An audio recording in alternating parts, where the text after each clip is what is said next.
សួស្តីអ្នកគ្នាថ្ងៃបងប្អូនអ្នកគ្នាថ្ងៃគឺខ្ញុំហ្នឹងគឺមាន challenge ថ្មីអញ្ចឹងណាពីឆ្នាំដៃគឺឆ្នាំមកទឹកណាបងប្អូនតែនៅថ្មីល្អគឺខ្ញុំចង់លេង challenge មួយគឺបងប្អូនណាគឺគាត់ឃើញវីដេអូហ្នឹងហើយគាត់ share គាត់ share បាន100 like ឬក៏100មេដៃគឺខ្ញុំចែកអានេះ free ឲ្យបងប្អូនបញ្ជាក់គឺមានតែមួយហ្នឹងបងប្អូនណា like បានមុនគឺខ្ញុំឲ្យបងប្អូនហ្នឹងណាហ្នឹងហើយបងប្អូន like បានហើយបងប្អូនថត screen មកហើយឆាតចូល page ខ្ញុំមកហ្នឹងហើយអញ្ចឹងទៅខ្ញុំដាក់ link Telegram លើហ្នឹងក៏បានបងប្អូនហើយអាហ្នឹងបងប្អូនសម្រាប់លេងបងប្អូននេះអត់សូមមានលុយទេណានេះលេង Stand Lock នេះទៀតStand Down បងប្អូនមកអែមហ្នឹងហើយណាពេលវាគឺមានតែ10ថ្ងៃបងប្អូនណាបងប្អូ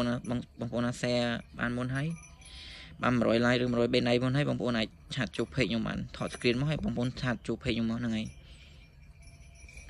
វីដេអូមានប៉ុណ្ណាបងប្អូនអរគុណច្រើន